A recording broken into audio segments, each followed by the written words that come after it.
बोलती पुस्तके. ज्यांना वाचनाचा नाद त्यांना बोलती पुस्तके घाली साद.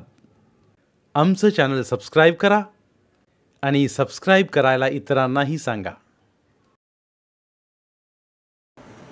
नमस्कार श्रोते मित्र हो. बोलती पुस्तके सादर करत आहे लेखक भारत सातपुते लिखित कादंबरी वजा आत्मचरित्र जागरण प्रकरण 30. सेवानिवृत्तीचे दिवस जवळ आले होते. 5-6 महिने अगोदर कागदपत्रे वेळेवर दाखल केली. पुढे थोड्या दिवसात कोरोनाचं वारं सुटलं. शहरात एखादा रुग्ण सापडायला सुरू झाला होता. कोरोना नेमका कशामुळे होतो, कोरोनावर खरा उपचार काय आदी प्रश्नांची उत्तरे भेटत नव्हती. पण भीती तर पसरली. खेड्यात कोरोना शिरला नव्हता, पण शाळा बंद ठेवायच्या सूचना तर येऊ लागल्या. सहकाऱ्यांचे शाळेत येणे बंद झाले. मी मात्र मुलांचा व्यायाम, वाचन, अंतर ठेवून व मास्क वापरून चालूच ठेवलं होतं. सायकलवर फिरून मी मुलांना गावात भटकू नका, एकत्र खेळू नका, हात स्वच्छ धुवा आदी सूचना देतच होतो. रात्री गावभर दौंडीमार्फत ही सूचना द्यायला सांगितलं. दारी आलेल्या वासुदेवाला ही झोळीत दान देऊन कोरोना हटवण्याची जागृती करायला सांगितलं. काय म्हणायचे तो मजकूर दिला. एके दिवशी एक नागरिक मला म्हणाले, सर, धोका पत्करू नका, उगीच मुलांना सुट्टी द्या. गावात मुलं फिरणार खेळणारच ना, ते काहीही होऊ द्या, त्यांनी काहीही करू द्या, पण तुम्ही बदनाम व्हाल. अगोदरच काहीजण तुमच्या चुकण्याची आतुरतेने वाट बघत असतात. लोक तर कशालाही नावे ठेवतातच ना. खरं आहे, पण जपून जरा. या काळात पगार चालूच होती. त्यासाठी तरी कोरोनाचे नियम पाळत माझे काम मी चालूच ठेवले. 30 एप्रिल 2020 उजाडला. माझ्या नोकरीचा शेवटचा दिवस. कोरोनामुळे समारंभ घेण्याला परवानगी नव्हती. शाळेच्या कार्यालयातच शाल, श्रीफळ देऊन सत्कार करण्यात आला. सहकारीही हजर होते. निरोप घेताना शालेय समितीचे 5व्यांदा झालेले अध्यक्ष अर्जुनराव लटुरे अर्थात लानू नाना, अनेक वेळेस गावचे चेअरमन, उपसरपंच असलेले बालाजी शिंदे यांचे डोळे पाणावताना मलाही भरून आलं. 4.5 वर्षे दिवस रात्र ज्या मातीत, ज्या गावात राहिलो, वावरलो, चढ उतार, सुखदुःख, ऊन सावली अनुभवले, त्यापासून दुरावताना काहीतरी हरवलं, काहीतरी विसरलं असे तनामनाला स्पर्शून चालले होते. सेवानिवृत्तीच्या शेवटच्या क्षणापर्यंत सेवा करण्याचा प्रयत्न केला. माझे पुरस्कार, माझी पुस्तके, माझे नातलग, माझे वशिले आदी शाळेबाहेर ठेवून या चिमुकल्या फुलांसारख्या बागडणाऱ्या मुलांकडून निरागसतेचा सुगंध घेता घेता मीही त्यांच्यासारखा मनाने खेळकर कधी झालो हे मलाच कळले नाही.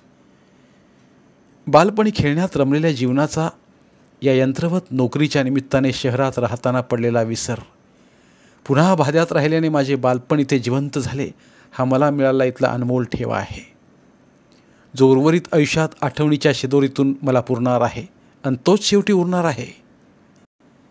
अजून खूप काही करायचं राहून गेलं हे आता आठवायला लागलं. गावाच्या मध्यभागी 20-25 नागरिकांनी कन्याशाळेसाठी जागा दान केली होती.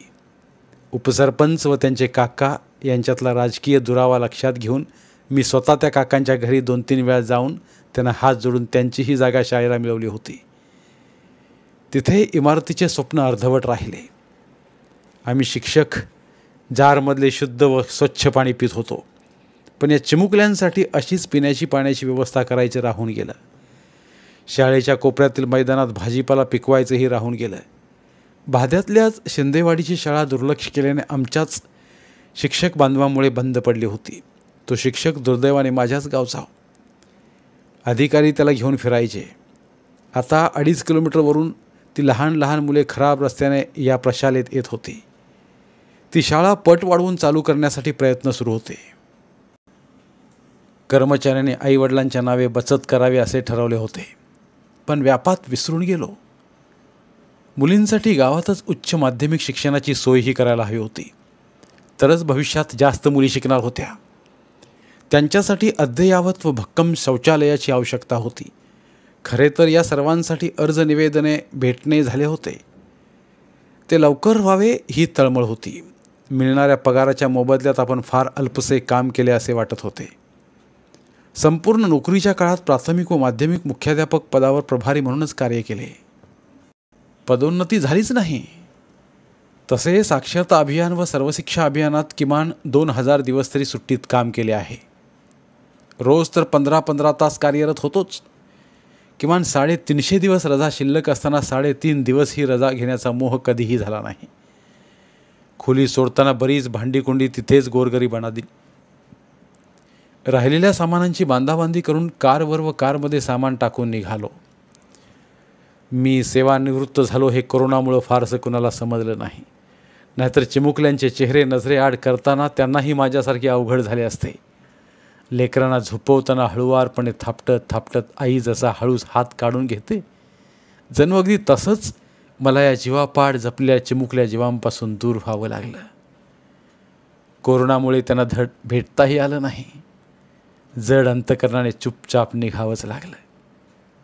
काळ कोणासाठी थांबतो? हे चक्र चालूच राहतं. त्या चक्राचा मीही एक लहानसा जीव आहे. त्या रात्री लातूरला सारे चुकल्यासारखे झाले होते. झोपताना मग व्हॉट्सअपवर जो शाळेचा ग्रुप होता, ज्यात माझे सारे जीवाभावाचे सहकारी होते, त्या ग्रुपमधून मी तात्काळ बाहेर पडलो. कारण त्या ग्रुपमध्ये सूचना द्यायला मी त्या शाळेचा आता घटक नव्हतो. पूर्वी जिल्हा परिषदेत दिलीपरावजी देशमुख अध्यक्ष असताना कर्मचाऱ्यांना सेवानिवृत्तीच्या दिवशी सत्कार करून ते मंजुरीचे आदेश व मिळणाऱ्या विविध लाभांचे धनादेश मिळण्याची प्रथा होती. ती काही दिवस पुढे चाललीही, पण नंतर मात्र हळूहळू दामाच्या नादात या उपक्रमात विस्कळीतपणा सुरू झाला. एकदा तर पंडितराव धुमाळ जिल्हा परिषदेचे अध्यक्ष होते. त्यांना शिकवलेले गुरुजी सेवानिवृत्तीनंतर भेटायला गेले आणि चक्क रडायला लागले. अध्यक्षांनी विचारलं, सर काय झालं? खूप दिवस झाले निवृत्ती वेतन मंजूर होत नाही. कारण काय? म्हणे मी नोकरीत कायम नाही. असं कसं काय? असंच घडलंय. आता हंगामीचे कायम करण्याचे काम काय माझं आहे का? बरं मला काय माहीत आपण हंगामी आहोत की कायम आहोत ते. न चुकता नोकरी तर कायम करत राहिलो. अध्यक्षांनी लक्ष घातलं. अधिकाऱ्यांना बोलावून सांगितल्यानं 1 महिन्याने तो कायमचा आदेश निघाला. सेवा पुस्तिकेवर नोंद झाली आणि मग कुठे 2-3 महिन्यांनी निवृत्ती वेतन मंजूर झाले. मलाही प्रत्येक टेबलाला सांगून सांगून शेवटी 1 महिन्याने ते मंजूर झाले. महिन्याला मिळणारे निवृत्ती वेतन किमान 10,000 रुपयांनी जास्त मिळत असल्याचे बऱ्याच महिन्यांनी माझ्या लक्षात आले. संबंधित पंचायत समितीला जाऊन मी हे निदर्शनास आणून दिले. पुन्हा व्यवस्थित झाले. शिक्षणाधिकारी कार्यालयाकडून बाकीचे लाभ काही मिळत नव्हते. कोरोनाचा काळ असल्याने पैसा नाही म्हणायचे. या विभागावर काम करणाऱ्या पल्वेबाई तशा मला अनोळखी नव्हत्या. तरीही त्या अपेक्षेनं म्हणाल्या, सर दुसऱ्यांना बरेच घेते, तुम्ही फक्त 3,000 द्या. तेही ओळखीचे म्हणून एवढे कमी घेते. बरं नाही, अशी आडवाळवी करू नका. नाही दिलेच पाहिजे. यावर मी गप्प बसलो. अनावर झालेला राग गिळला. 4-8 दिवसांनी शिक्षकांकडून दलाली घेऊन काम करणाऱ्या एका शिक्षकाचा फोन आला. तो म्हणे, दादा दुसऱ्याकडून 10-15 हजार घेतल्याशिवाय काम करत नाही. तुम्ही तुमच्या मनावर 4-5 हजार द्या. बघतो माझं मी माझ्या कामाचं. असं म्हणत मी फोन कट केला. पण खरंच गुलालापेक्षा असे दलालच इथे श्रेष्ठ वाटले. माझ्यानंतर वर्षभराने सेवानिवृत्ती झाल्या माझी 2 सहकाऱ्यांना दोन्हीही लाभ मिळवून दिले. सहकारी अण्णा मला म्हणालेही, आम्हाला सर्व लाभ उचलून जमाना झाला. महिन्याला 10-15 हजार बँकेचे व्याज मिळू लागले. आत्तापर्यंत लाखभर तरी व्याजच मिळालं. तुम्ही उगी तत्व घेऊन बसलात. 1-1.5 वर्ष झालं तुम्हाला लाभ मिळत नाही. खोलात जाऊन केवळ एका पंचायत समितीची माहिती घेतली तेव्हा अजब गजब घटना ऐकत होतो. माझ्या पूर्वीच्या बऱ्याच सेवानिवृत्तीधारकांना 2-3 वर्षांपासून पूर्ण लाभ मिळालाच नव्हता. तर माझ्यानंतर सेवानिवृत्ती झालेल्या 15 जणांना लाभ मिळाला होता. 2 सेवानिवृत्त कर्मचारी तर मयत होऊनही त्यांच्या वारसांना 1 पैसाही लाभ नाही. निवृत्ती वेतन मंजूर होऊन पंचायत समितीला अजून आदेश प्राप्त नाहीत. तोपर्यंत लगेच काहींना लाभ देण्याची व्यवस्था या बाईने केली होती. या विभागातील कॅमेरे चालू असतील, या संचिका तपासल्या तर अनागोंदी लक्षात येईल. या कार्यालयाने केवळ प्रस्ताव व पैसा त्या पंचायत समितीला पाठवण्याचे काम असते. त्या पंचायत समित्या तिथल्या ज्येष्ठतेनुसार त्यांना मिळणारे सेवा उपदान, अंशराशीकरण आदी लाभ देत असतात. या बाईने कोणाला लाभ द्यायचा ही नावासह यादी जिल्हा कार्यालयातून पाठवणे चालू केले. यात त्या यादीवर कधी अधिकाऱ्याची सही असायची तर कधी बिनसहीचे कागद बजेट मंजुरीच्या कागदाला जोडून पाठवायचे. जे या बाईंना दाम घेऊन भेटत, मग तो ज्येष्ठ असो अथवा नसो, मनमानी पद्धतीने त्यांना लाभ देण्याविषयीचे कागदपत्र त्या पंचायत समितीला पाठवत असत. हे एका पंचायत समितीत आढळलेले चित्र सांगतोय. इतरत्र काय परिस्थिती असेल? भविष्य निर्वाह निधीची रक्कम तर माझी फार जमा नव्हती, कारण नोकरीत 6 महिन्याला न चुकता कधी परतावा, पुन्हा कधी ना परतावा रक्कम काढत आलो होतो. तरीही 7व्या वेतन आयोगाचा एक जमा हप्ता मिळाला होता. बाकीचे लाभ लवकरच मिळतील म्हणून बांधकाम काढले होते. हे लाभ लवकर मिळत नसल्याने बांधकाम थांबेल म्हणून निवृत्ती वेतनावर महाराष्ट्र बँकेचे 3.5 लाख रुपये कर्ज घेतले. वरचे पत्र काढून छत टाकलो, त्याच्यावर पत्र्याची खोली काढलो. लहान खिडक्या काढून घरात प्रकाश येईल अशा मोठ्या खिडक्या बसवल्या. स्वयंपाकाची खोली मोठी बनवली. धरलेल्या अंदाजाच्या दुप्पटच पैसा बांधकामात लागला. काही पैसे उसने घेतले. शेतकरी पावसाची वाट बघतो तेवढ्याच आतुरतेने मी लाभाची वाट बघत होतो. कारण सेवानिवृत्तीनंतर खूप वेळ भेटल्याने एकच तारखेस 15 पुस्तके काढली होती. त्यांचेही काही देणे द्यायचे होते. या 15 पुस्तकात कविता, वात्रटिका, कथा असे अनेक प्रकारची पुस्तकं आहेत. या पुस्तकात मला अस्वस्थ करणारा एक महत्त्वाचा विषय होता. तो म्हणजे संतांची, महंतांची, थोरांची नावे दारूच्या दुकानाला का आहेत. तुम्ही बघा, शिवाजी महाराजांनी कष्टाने जपलेली जेवढी किल्ले आहेत त्या किल्ल्यांची नावेसुद्धा दारूच्या दुकानाला आहेत. म्हणून नावं कशाला बदनाम करता, हे वैचारिक पुस्तक मी काढलं. नवा इतिहास आपल्याला निर्माण करता येत नसेल तर निदान जुना उज्ज्वल इतिहास नष्ट होऊ नये असे वाटते. खरे तर मी पहाटे व्यायामाला रोज जात होतो. तिथे सोबत अनेक अधिकारी होते, ज्यामध्ये अतिरिक्त मुख्य कार्यकारी अधिकारी, मुख्य लेखा व वित्त अधिकारी, उपमुख्य कार्यकारी अधिकारी, विभाग प्रमुख, कक्ष अधिकारी आदी जिल्हा परिषदेच्या बऱ्याच अधिकाऱ्यांसोबत फिरत होतो. माझा विषय त्यांना सांगितला असता तर एका दिवसात माझा प्रश्न मिटला असता. पण ही चाललेली अडवाअडवी सतत सेवानिवृत्तीधारकांना लुटण्याचे प्रकार थांबले पाहिजेत. ज्येष्ठतेनुसार लाभ मिळाले पाहिजेत. माझ्या एकट्याचा प्रश्न सोडवला जाईल, इतरांचं कसं, हा प्रश्न मला सतावत होता.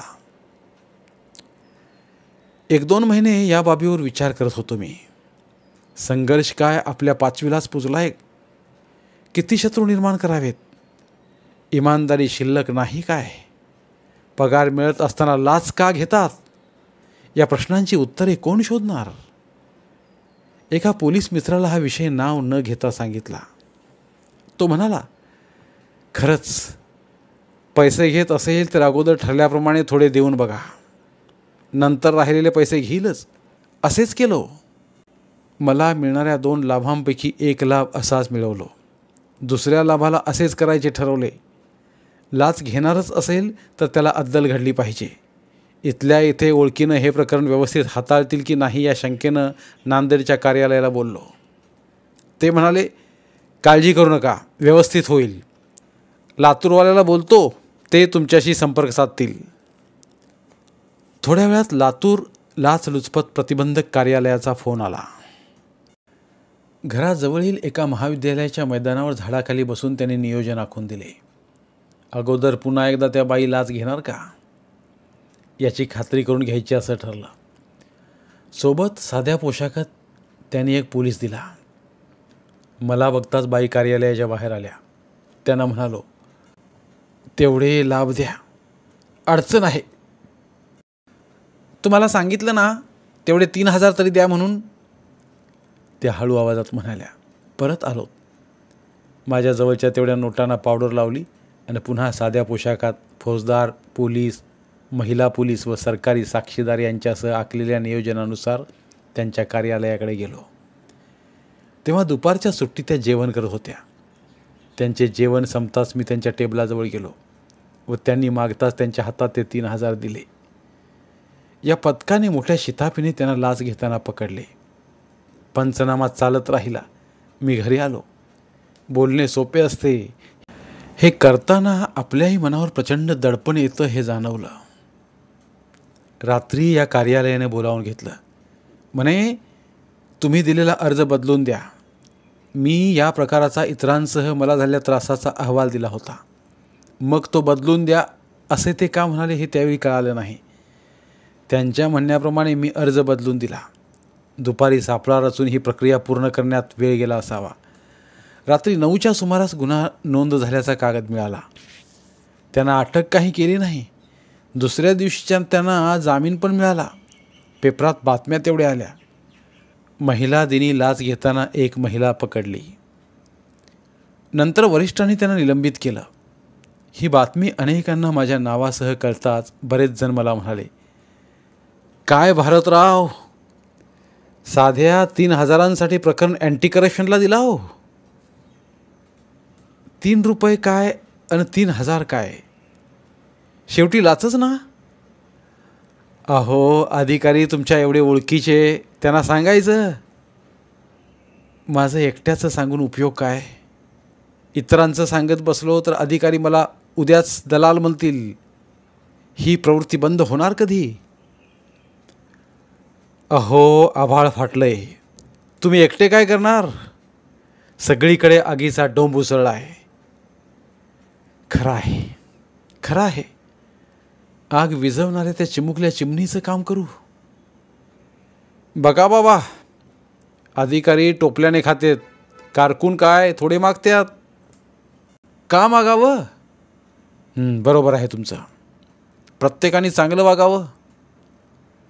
असे प्रश्न विचारणारे अनेक जण अनेक प्रश्न उपस्थित करू लागले. पण माझं मन भ्रष्टाचाराशी तडजोड करायला तयारच होईना. या प्रकरणाचं पुढं काय झालं, ते कुठं आहे, बऱ्याच वर्षांपासून काहीच माहीत नाही. अद्याप कसलीही सूचना अथवा पत्र नाही. पण या घटनेपासून नियमाने सर्वांना ज्येष्ठतेनुसार लाभ मिळू लागला. हे या प्रकरणाचं फलित म्हणावं लागेल. तसा आता निवांत होतो. ना घंटी, ना वेळापत्रक, ना बैठका, ना टप्पा, ना अधिकारी, ना ताणतणाव, ना बंधने, ना चौकटी होत्या. स्वच्छंदपणे जगणे आता हाती होते. कुटुंबासाठी, नातलगांसाठी, नातवांसाठी थोडा वेळ घालवता येणार होता. या नोकरीच्या व लेखनाच्या छंदात मी जास्तच गुरफटलो होतो. पोलीस अधीक्षक राहिलेला मधुकर हा माझा लहान चुलत भाऊ मला हसत म्हणायचा, दादा, आपल्या भावांच्या लेकरांची तुम्हाला नावे माहीत आहेत का. त्याचं हे म्हणणं आता मी खोडणार आहे. पूर्वी घरातल्या कोणाचं लग्न असल्यास पाहुण्यासारखा तोंड दाखवून लगेच परत फिरत होतो. आता थोडं रमता येणार आहे याचा आनंद मनात होत होता. पण या कोरोनाने कहर केला. सर्वत्र घराघरात कोरोना शिरायला लागला. कितीही काळजी घेतली तरी पेपर, दूध, किराणा, भाजीपाला, पाहुणा रावळा, मित्र, शेजारी पाजारी आदी वर्दळ आलीच. अनेकांना कोरोनाने गाठलेच. आमच्याही घरात कोरोना घुसला. कोण आणला याचं गूढ कोणाला कळणार. आता हे खरं, आम्ही नाव मोठं असलेल्या मोठ्या दवाखान्यात वशिल्याने गेलो. चिरंजीवाला दाखल केलं. या डॉक्टरने आमच्या घरच्या इतरांना मात्र घरीच उपचार घ्या असं सांगितलं. आम्हाला एकाला दिवसातून 16 गोळ्या, सकाळी 8, दुपारी 2 व रात्री 6 गोळ्या घ्यायला सांगितल्या. 14 दिवस या गोळ्या होत्या. सर्वांचे मिळून 1.5 लाखाच्या घरात बिल गेलं.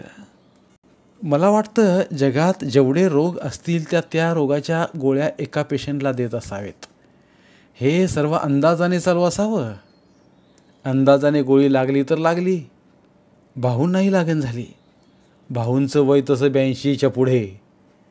गल्लीतल्या तुळजाई हॉस्पिटलचे डॉक्टर महेंद्र सोनावणी यांनी केवळ 2च गोळ्या 2 दिवस घ्यायला सांगितल्या. भाऊ दुरुस्त झाले. कीर्तीला व जावयालाही पुण्यात कोरोना झाला. 300 रुपयांच्या गोळ्या घेऊन तेही बरे झाले. अर्थात हे कोरोनाची लागण कशी झाली यावर हे विलाज अवलंबून असतील. पण या कोरोनाने बरेच काही शिकवले. माणसे खरी कळायला लागली. नंतर काही महिन्यांनी मी नेहमीप्रमाणे व्यायाम केला, आवळ्याचा रस घेतला, घरी येऊन 8:30ला जेवण घेतले. एका मित्रासोबत बाहेर जायचे होते. खूप दिवसांपासून घरात कार उभी होती. ती थोडी बाहेर फिरवावी म्हणजे बॅटरी उतरणार नाही म्हणून कार काढली. मित्र आला, त्याला कारमध्ये बसा म्हणालो. कार चालू करणार इतक्यात चक्क घाम सुरू झाला. बघता बघता अंगावरचे टी शर्ट ओले झाले. पुन्हा 5-10 मिनिटांनी घाम आला. तुळजाईमध्ये गेलो. त्यांनी तपासणी केली आणि मोठ्या दवाखान्यात लगेच जावं म्हणाले. बाहेर दारापर्यंत पाठवाया डॉक्टर आले. एका मोठ्या दवाखान्यात गेलो. अँजिओग्राफी केली. 2-3 ब्लॉकेज जास्त असल्याने पुण्याला विलाज करा म्हणाले. पुण्याला गेलो. लगेच चक्र गतीने फिरायला लागले. असे घडेल कधी वाटले नव्हते. कोणी म्हणाले कोरोनावरचा उपचार चुकला असेल, रक्त पातळ व्हायची गोळी जास्त दिवस घ्यायला हवी होती. पण याबाबत तेव्हा मला विलाज केलेले डॉक्टरही काही म्हणाले नव्हते.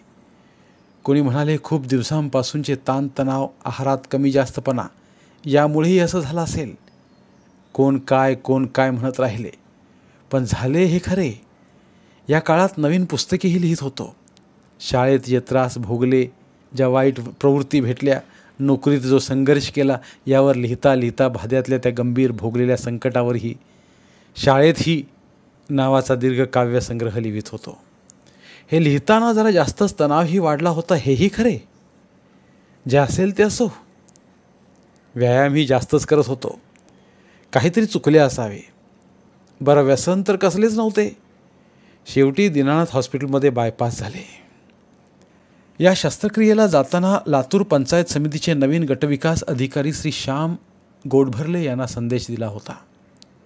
परिस्थिती सांगितली. निदान एवढ्या संकटात तरी इतरांना व मलाही निवृत्तीवेतनाचे लाभ द्या म्हणालो. रेणापूर तालुक्यातील रामवाडीचे 4-5 जण महाराष्ट्र लोकसेवा आयोगाची परीक्षा उत्तीर्ण होऊन अधिकारी झाले होते. त्यांच्या सत्कार कार्यक्रमाला मी गेलो होतो. त्यात श्री गोडभरले होते. त्यांनी माझी ओळख ठेवली असावी. शस्त्रक्रिया झाल्यावर मोबाईल सुशीलने बघितलं तर खात्यावर पैसा जमा झाल्याचा संदेश होता. सर्वत्रच काही माणुसकी संपलेली नाही याचे हे उदाहरण होते. पैसे अतिशय वेळेवर मिळाले होते. सुशीलला म्हणालो, पाकिटात कोरा धनादेश आहे, तो घेऊन ये. कशाला पप्पा? काही अडचण नाही, पुन्हा बघू. घेऊन तर ये. त्या धनादेशावर त्याच्या नावे 5 लाखाची रक्कम लिहून म्हणालो की पुण्याला येताना उपसरपंच अण्णा, तुझे मित्र कीर्ती व ज्यांनी ज्यांनी वेळेला मदत केली, तू त्यांच्या खात्यावर पैसे जमा कर व उरलेच तर जी पुस्तके काढलीत त्यांचीही देणे थोडी तरी देऊन टाक. दोन्ही हाताला सलाईन, पायाला छातीला नळ्या, पट्ट्या, तरीही धनादेश लिहून सुशीलला देताना मला खूपच हलके हलके वाटत होते. या काळात माझी खूपच काळजी सर्वांनी घेतली. मुली, जावई, मुलगा, सून, बायको सारे फक्त माझ्या सेवेत होते. खूप मित्रांचे फोन येत होते, पण फोन मला वापरू देत नव्हते. तिथल्या नर्सनी केलेल्या निसंकोच सेवेचे मूल्यमापन पैशात तरी करता येत नाही. या लाभातले थोडे पैसे उरले. एके दिवशी सुषमाला म्हणालो, तुला सोन्याचा एखादा दागिना घ्यायचा आहे का? नको. काय करायचं आहे? मंगळसूत्र हा दागिनाच आहे ना. दुसरे काय घ्यायचे असेल तर सांग. एक करा. काय? मीही कविता लिहिल्यात, 2-3 वह्या भरल्यात, कपड्याच्या कपाड्यात ठेवल्यात. त्यातल्या कविता निवडून एखादं पुस्तक काढा. छान, तुझी कल्पना आवडली. ती अधूनमधून माहेरी गेल्यास तिच्या कविता मी वाचल्या होत्या, हे तिला माहीत नव्हते. त्या कविता माझे प्रबोधन करणाऱ्या होत्या. माझा स्वभाव कायमच रागीट समजून माझ्यासमोर मोकळेपणाने बोलण्याची ती धाडस करत नव्हती. ती हिंमत तिने कवितेत दाखवली होती. माझ्याशी बोलणाऱ्या त्या कविता होत्या. त्यातल्या निवडक कवितांचा ऊन सावली हा काव्यसंग्रह काढलोच. तेव्हा माझ्या उन्हातही तिचा हसरा चेहरा बघून तिच्या सावलीत उभारल्यासारखं मला वाटू लागलं. मी कमवता म्हणून माझ्या छंदांची हौस मी भागवत होतो, पण तिच्या स्वप्नांचा मी कधी विचार का केला नाही. याचा विचार आता करून उपयोग काय? तरीही हा विचार पावलोपावली मनाला सतावतो आहे. 9 एप्रिलला माझ्या 61व्या वाढदिवशी प्राध्यापक असलेल्या कीर्तीने अंगठी घ्या म्हणून फोनपेने मला 30,000 रुपये पाठवले. परंतु मलाही सोन्याचा कधीच मोह न झाल्याने ती रक्कम तिला पुन्हा तुझ्याकडे आल्यावर अंगठी घेऊ म्हणून परत पाठवली. तशी मोबाईलच्या प्रगतीने माझ्या घरातही शिरकाव केला. आता काय हवे असल्यास सुषमा व्हॉईस मेसेज करू लागली. नातवाजवळ असल्यास व्हिडिओ कॉल करायला लागली. त्यामुळं आता बोलावं म्हटलं तरी तीळभरही मला खोटं बोलता येत नाही. तसे तर मलाच रोज न चुकता नातवंडांना मोबाईलवरून कधी बोलेन खेळेन असं होत असतं. त्यांच्यापेक्षा लहान होऊन जगण्यात मला खूप खूप मजा वाटू लागली आहे. कारखान्याजवळ माझी थोडी जागा आहे. 400 स्क्वेअर फुटांचे लहानसे घर सोडले तर ही 1 गुंठावर जागा एवढीच आयुष्यात राहिलेली माझी भौतिक संपत्ती म्हणता येईल. खूप वर्षांपूर्वी 40,000 ही घेतली होती. साग, शेवगा, डाळिंब, जांभळ, सीताफळ, बदाम, आवळा, कढीपत्ता आदी झाडे लावली. नवीन तर माझ्या बायको लेकरांनी जवळच्या तळ्यातून पाणी आणून या झाडांना दिले. नंतर बोर घेतली. कढीपत्त्याचे तर एकच रोप लावले होते. यामुळे त्याच्या भोवताली एवढी रोपे उगवली की 10-20 मोठमोठी कढीपत्त्याची झाडे आली. सरकारी जागा काही भरत नाहीत. खाजगीत कायम नोकरी नाही. चिरंजीव डॉक्टर सुशील किती दिवस भाड्याने राहणार. ही जागा विकून त्याला घर घेऊन देण्याचा विचार केला. यातले थोडे पैसे कविताला द्यावे वाटले, कारण तीही भाड्याने राहते. जावई एका खाजगी कंपनीत नोकरीत आहेत. कीर्तीची परिस्थिती जरा बरी आहे. ही जागा घेणारे म्हणाले, याची ग्रामपंचायतला नोंदणी पाहिजे. चालू 8A हवा. ग्रामपंचायतला पूर्वीच नोंदणी केलेली आहे. नंतर ग्रामपंचायत बदलली, नवीन ग्रामपंचायत झाली तर म्हणे तिथे नोंदणी करा.